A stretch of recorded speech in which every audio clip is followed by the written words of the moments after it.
3 people, 3 countries, and 1 long Zoom call. This is the Accidental PhDs, where 3 PhDs talk about research, science, grad school, and everything in between.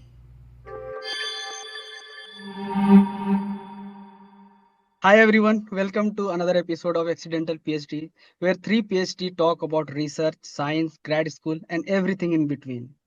I'm Alok, a PhD student at Comenius University.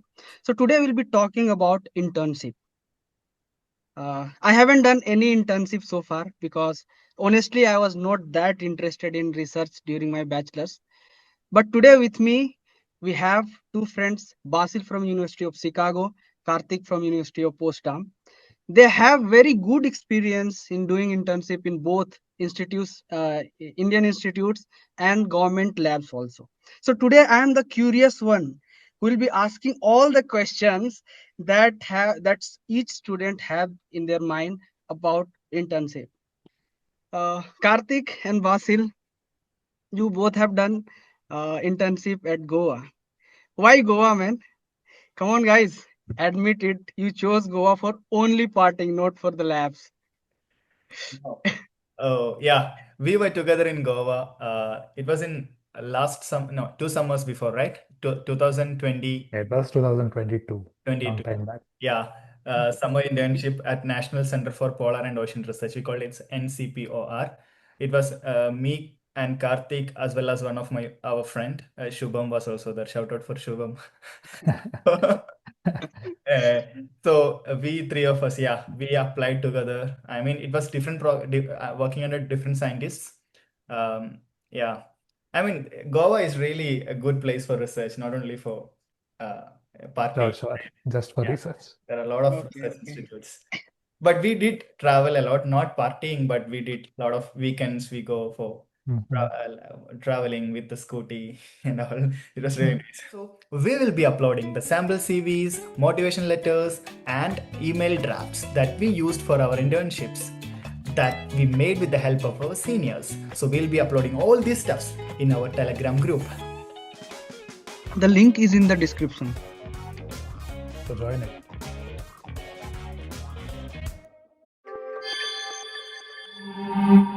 Okay, let's start from very beginning. So, what exactly internship is? How does it matters for a student?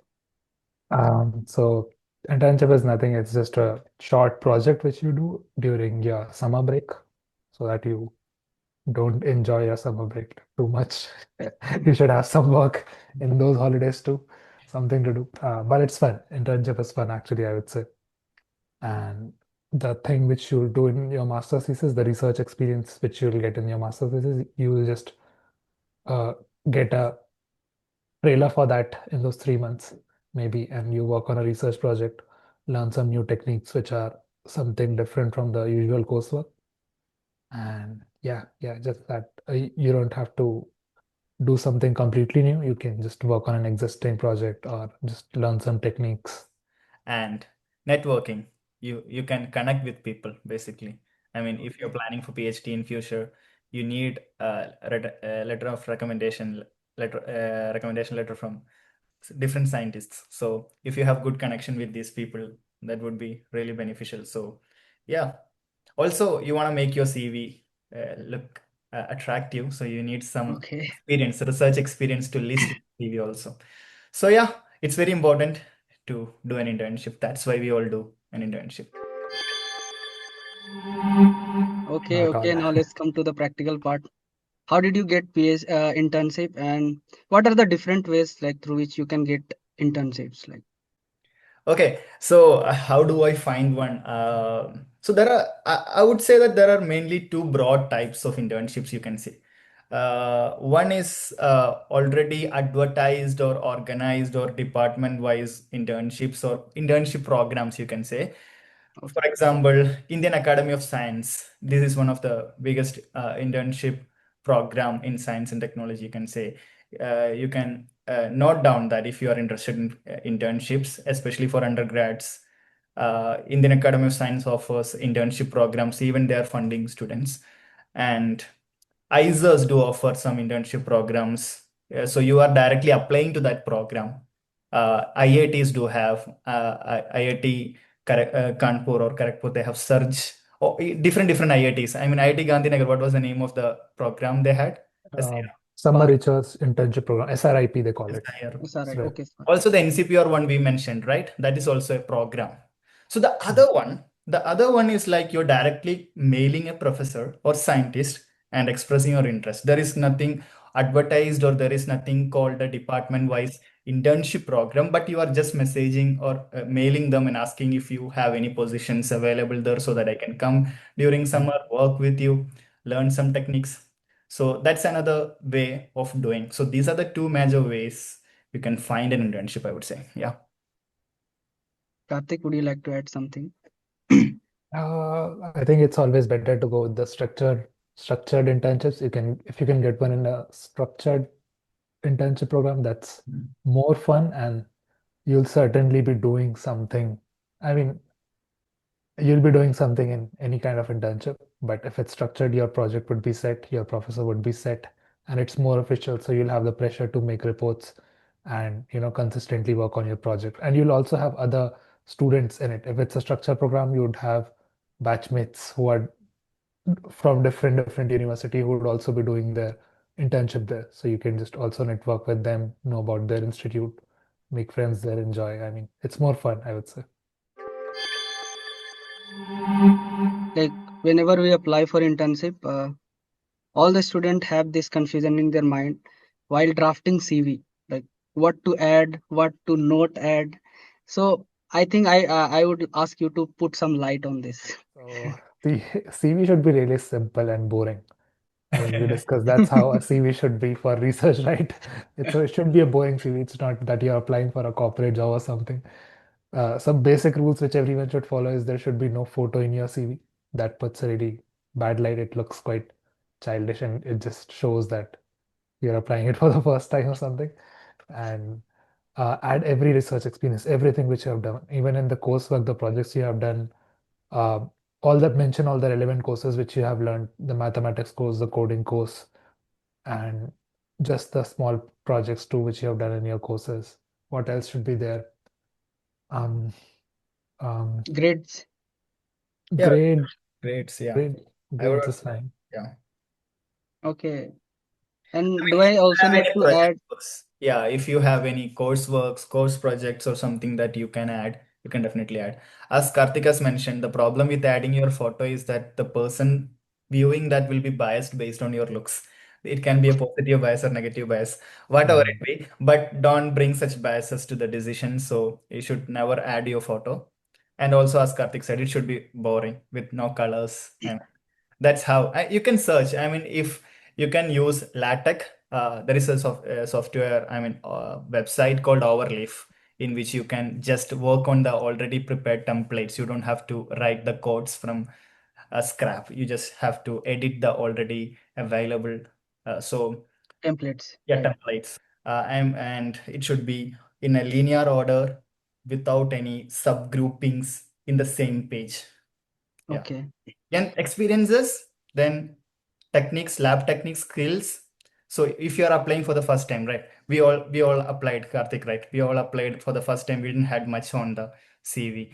So just write like whatever you have. I mean, that's fine. Course projects will be good for those who don't have much. You just mentioned that Okay. I learned all these things. Karthik, And anything? so I don't have to add my Okay. gaming skills, singing skills, dancing skills, all those things, right? For internships, For internships, it might not be a big thing. For PhD, maybe extracurricular is, not maybe, Not for in Europe, not in extracurricular is Europe. important. For PhD, especially in US, I would say extracurricular, Mm. it has some value because you're going to Okay. university and all. But for internship, that doesn't make sense. But if you have a teaching assistantship, if you have Okay. teaching assistant, you mentioned that. If Yes, you've yes, done any yes. online courses, even if you don't have a, I would say, even if you don't have a Mm. certificate, if you Mm. know the learn, if you know the if you learn the skill, then you can add that. Okay, okay. So as you mentioned earlier that you have to approach professors, okay, by emails.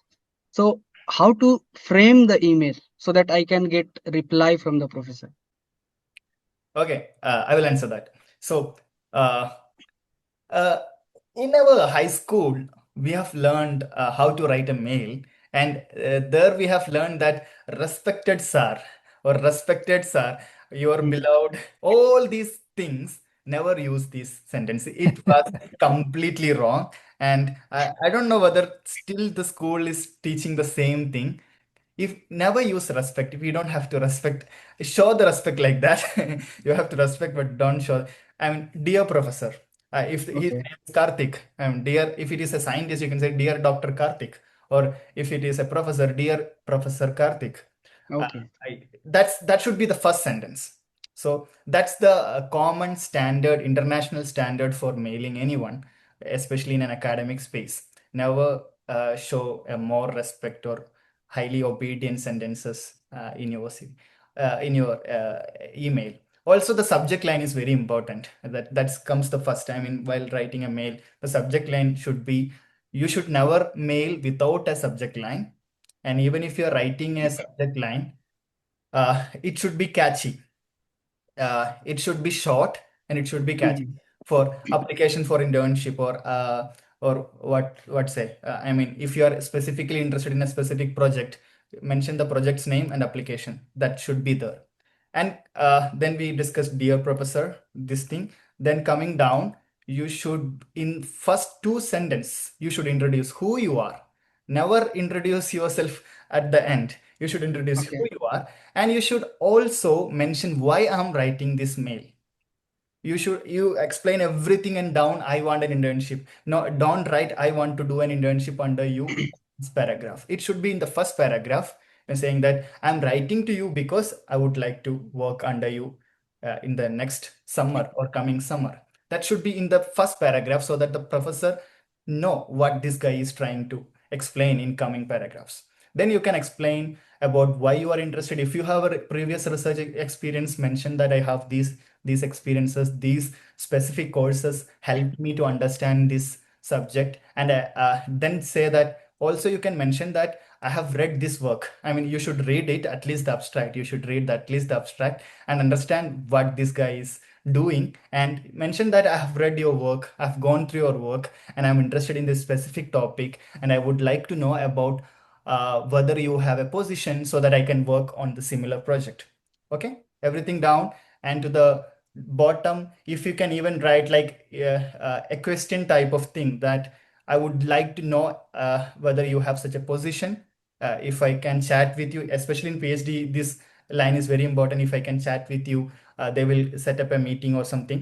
Mhm. Especially for PhD, for internships, you don't have to do that, but still you can pose a question or something in which the professor is has to answer something, something like that, so that we will have a conversation with him. Yeah.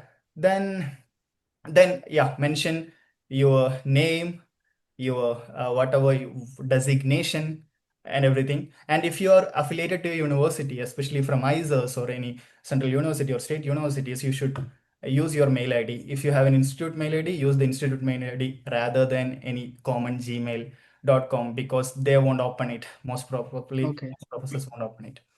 That was a long answer, but I think that explained most of the things in the email part. Anything else, Karthik? And also, like, I think it shouldn't be too long, right? The email Yeah, shouldn't be it too should be long, short. so That's so important. it would be like professors don't read actually that big emails, Mm-hmm. I guess. Yeah, you Okay. should put it very concise. Okay, so CV is done and also email is done. Suppose everything is perfect and I got an internship now. So what do you do in internship actually? Like, is it a serious research or just you are wasting time there and just So my first internship was in IIT Gandhinagar, and the second one was with Basil in National Center for Polar and Ocean Research, NCPOR. Um, so for my first internship, it was more of a fixed project which I already had, and the second one was more loose. But in both the internships, I think I learned quite a lot of skills. In first in internship at IIT Gandhinagar, it was a program where you have other students, other batchmates. I think in NCPR also it was a structured program, but the difference was the first one was in an educational institution, and the second was in a research lab. So the feeling of doing internship in those two labs were quite different. And yeah, we got the experience of doing it there and here, stuff like that. But it really helped. Both of my internships, they were quite in different topics, so it gave me options. While I was applying in PhD, I could also apply in different topics because both of my internships were in different fields, and my master thesis was also in a different field. So I had three different fields while applying for a PhD. I think that's the advantage which you have if you have done multiple internships, and especially if you have done it in different topics, then you have different fields. Also, those people whom I've met in my internship, in my first internship, my professor actually motivated me to apply for PhD abroad. He was the one who guided me how you should write an email, how you should approach a professor, where you should apply for PhD. So the things which we'll be talking in this interview, these things he told me when I was in third year, when I just entered third year. So I had an idea about the whole thing. Yeah. Can you explain what was your topic in IIT Gandhinagar? In IIT Gandhinagar, I was working on structural control on drainage network patterns, I like remember on the you river presenting patterns. that in Yeah. IISA Kolkata. There was a Yes. presentation. Yeah. Yes. Mm. Okay. What was your NCPR project? Uh, So NCPR project was about past climate in Antarctica's one of the region. We had lake sediments, and then we were analyzing them for isotopes of oxygen and nitrogen to understand how the climate changed at that time. yeah. Yeah. I've seen Karthik, we were together in NCPR, right? So mine and Shubham's work were completely statistical and mathematical. I mean, it was computational. So we were working in library. We take our laptop and we work from there. That was how our internship life in NCPR. And Karthik was working in a lab. He was grinding the sediment Labor work. and doing all those steps. We often go there in his lab and see what he's doing. Yeah. So, yeah, as your question is something like that, what do we do in a lab? Sometimes, Yes, yes, yeah. computational, if you're doing a computational work, you will be doing a computational stuff. You will be working on the laptop.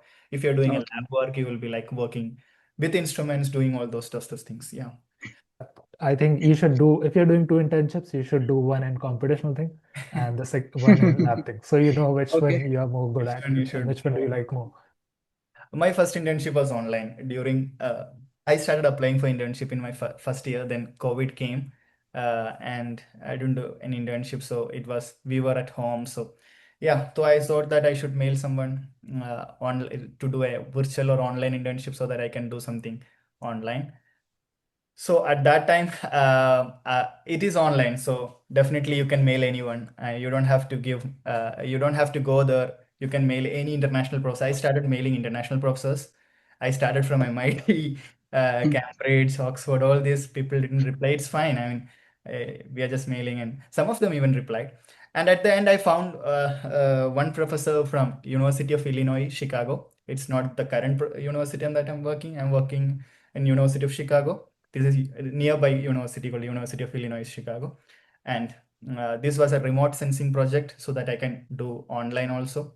So I learned GIS skills, software skills. Basically, I learned QGIS with him. I mean, he even gave me the tutorial videos in which he was explaining what all things you have to do. Then I view those videos and learn the techniques, then applied to the program. I was working on a ice cap in Chile. So how this ice cap is evolving over time. I mean, the global warming and all those things. So that was my first internship experience, and I had a good connection with him. So it helped during my PhD application also because I got a recommendation letter from him. Then that's another thing that I will discuss to the end also. But I would say that keeping connection with the professors is very important, so that even if you Okay. do an internship in your second year or first year, keep connected with him so that you can use that connection later in your future career. I mean, future PhD application and all. Then then I did internship in IISER Pune while Karthik was doing at IIT Gandhinagar. I was in IISER Pune. That was the online, first offline internship or the physical internship that I did. Yeah, that was also on glaciology. So it was a pakka computational work. So I was not that much interested in computational work. So I understood that okay, I will not be doing this later on. So that's also a good thing that you get from internship. You may understand that it's not like you find your subject. You also find that this is not my subject or this is not my field. That's a good achievement from an internship, so that you don't go to the field that you don't like. So that's very important to know. So if you like a subject, you never tried the lab part, you never tried the research part, you like the subject from the textbooks, and you directly apply for PhD, I would suggest that if you should work on the subject in a lab with a research group, then only you will understand that whether I truly love the subject and I have the aptitude to it. So internship helps on that also. Then that was another internship that I did, and the one with Karthik, NCPR, National Center for Polar and Ocean Research. It's under Ministry of Earth Science. That was the another internship, the final internship. So that was also I was working on ice that is from Antarctica. So all my internships are basically ice caps or glaciology related, but now I'm working on completely different cosmochemistry field. So uh, yeah, that's another point. Even if you work on a different project, you are learning skills that is very common for every different fields. So you're getting all these skills that will be beneficial for your future career or future field. Yeah. There. Okay, so you both have very good experience of doing internship at educational institutes also and a government research lab. So, did you find any difference? And what are those? Yeah, I mean, definitely there are some differences. First of all, the setup. Educational institutes means like ISERs, IITs, where students are learning. The main thing is that educational institutes uh, are more lively. There are things happening, games, activities, and all those things. There are students working, I mean, undergrads, masters, and all. So it's good for a good social life if you're in an educational institute. But if you're Okay, in a research institute, it's like mostly PhDs and above, scientists and all. So the okay, average age of a research institute will be higher than average age of an educational institute. And the facilities wise, it depends on the lab. Sometimes the lab in ISER will be better than some of the CSIR labs. Sometimes the CSIR labs are better. So it should be specific on comparing the labs. You cannot compare that ISER or CSIR, which is better. We cannot make a general statement. okay. So, there is a this question every students they have secretly in their mind, like they should be thinking of doing internship in Indian institutes or in India, or they should dream about getting abroad. Like I think life, if you look from far, it looks very fancy. Also, it looks like okay, the research facilities are very good there in abroad. So what do you think about it? I think it's always better to apply abroad. It's always better to have a global exposure for your internship, even if you think that, okay, I can do the same thing here also. Why should I need to go there? And why even apply? It's not something which is of a very far-fetched thought. People usually get into, a lot of people from our batch, from our junior batches, from our batch got my tax internship, and it was really good for them. I mean, so it's achievable, I think.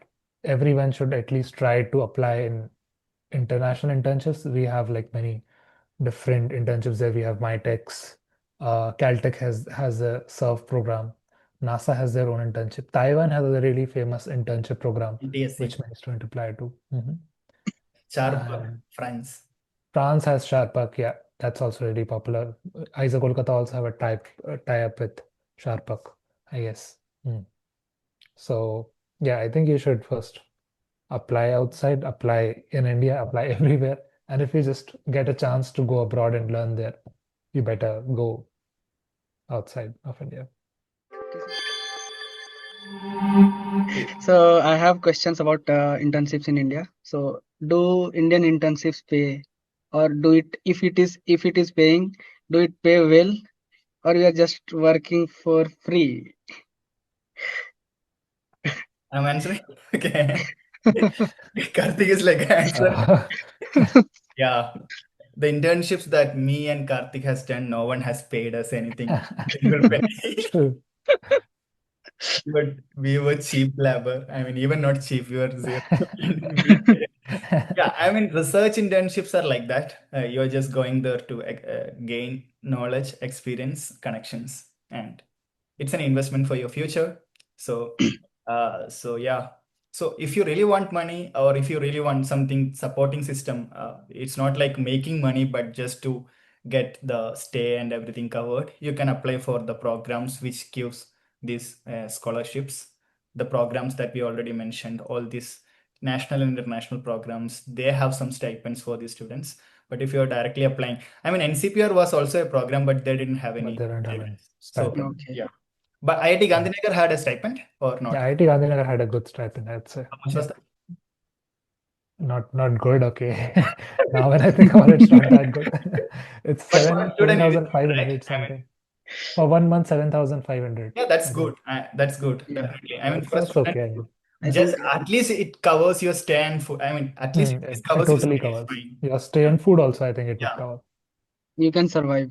yeah. That's Yeah. only You the can we are just there for mm. studying. We are not doing a job, or we are not yet doing some great job. So definitely, it's fine. Yeah, that's how it is. And Okay. sometimes in education institutes, professors also fund you on top of it. Like for me, IIT Gandhinagar, my professor funded my travel, so I didn't have to pay for it. Yes. So they have their own funds. Yeah, as Alok said, the international ones pays well. Some of them pays really well. MyTex too pays well. I don't know. Okay. MyTex has resumed. It there was some problem with India and Canada. I mean, it was Mm. cancelled for few years. I don't know whether it is resumed. But MyTex, Charpak, they do pay well. I mean, you can even save money. I think someone has saved money during MyTex. I know some of them. Yeah. Oh, a lot of people, everyone bought iPhones after my tax. After MyTex. I have one last questions. What are the general mistakes that students commit, and what golden tip would you like to give? Adding to this, I got one more question from viewers. One of our viewer was asking how many internships do we need to do to get a PhD? Hmm. Let's answer that first. Karthik, answer it. Yes, I think you don't need any internship. Even like Alok is that Alok is example. our example. I'm the live Even example, with zero guys. internships, you can get a PhD in good places. I mean, it certainly adds on to the probability of getting a PhD, I would say. I mean, if you have a skill, if you have if you have worked on a different project, also you have more options and you can apply for PhD in more than one field, right? Because you have done masters in one field, and maybe if you have done internship in some other field, then you can also go for a PhD in that field. So it gives you more options. It gives you a broader skill set. So it's always beneficial to do one, but yeah, even if you haven't done one, it's fine. You Yeah. can still end up in a good place, like just like Alok. I would say it's not fine. Alok is just an outlier. There are only few outliers, so you should do internship if you really want to go outside. I would say that, especially if you want to come to US and all, research experience is really important. Maybe Alok did great in his master's thesis. He also got a Mm, paper just few weeks. Congrats. So that's why. So it's not like Alok didn't have any experience and he got it there. He have a good experience. He worked in his true. masters. So also these are outliers. If you really want to go into, if you really aim to go for PhD outside India, US, Europe, and all, make some good, do some internships in every summer. Definitely do some internships. Yeah. Then the and question. what and what mistakes students are doing? What stakes? Okay, Vasil, you go first. Okay, the first mistake the main mistake that the I will only say one mistake. So the mistake that I'm gonna say is that cutting the connection with your professor or scientist after internship. I mean, Mm, you went there to make connections and make a good networking that you can use in your future. That's why you're doing internship.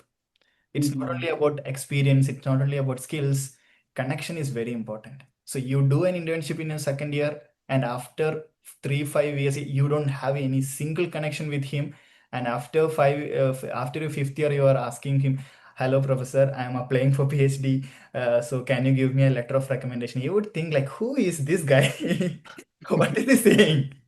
Because he Okay. is dealing with a lot of students. He doesn't, Yes. he may not have you in his mind, in his or her mind. So how to keep connection?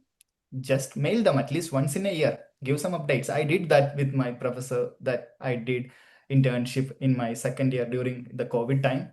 So I used to mail him randomly like, how are you professor, hope you're doing good. So I did an internship last summer from here, I did all these things, I'm going to third year, all those things. He will reply also. Just keep the Okay. connection at least once in a year. Just mail him, update your steps, and finally, fifth year, you just ask him, "Okay, I need a letter of recommendation." He is ready. He will definitely give you a good letter of recommendation. So that's the mistake, a grave mistake you make. Yeah. Karthik. Yeah. I would say not making a project report. Like whatever you have worked, keep a track of it. Make a report, make an official report in which you write the introduction, like how you write a paper. A more elaborated one, like how you write your master thesis. Just like that, make an introduction, all the methods which you have used, what data, what techniques have you used, results you have gotten, what draw conclusions from that. Like make it like a whole project. Whatever you have done, even if you have done very small thing, just make a project report on it. It's very helpful. Like when you apply for PhDs and all, they'll just go through it and they'll understand, okay, you have done these things. You don't need to say it if a report is already there. Make a good report. Okay. Adding to that, I think sometimes while you're playing PhD, I've seen some professors asking them some writing examples. Uh, Oh, yeah, you can use this. You can give these examples. I mean, you will have a master's thesis also. But if they need more than one writing example or something, you can just give this. So it's very good yes. that you have an internship report. Okay. That was super helpful. So now I'm regretting why I didn't do any internship. But it's okay. I think most of the doubts are clear now about internship. And guys, if you have any questions that we haven't uh, answered so far and I haven't asked, so you can comment box is open. You can comment anytime. We'll be discussing maybe in the next episode. Or the episode where we'll be talking about PhD application and all those things. So we'll be discussing all those comments. Okay. Uh, So hit the subscribe. Huh? yeah, I was going to that. Okay, Vasil, you go. If you really wanna watch our videos, we are really planning to upload some good videos in the future. So just subscribe the channel so that you'll get the updates, and yeah. Bye. Okay then. Bye. See you.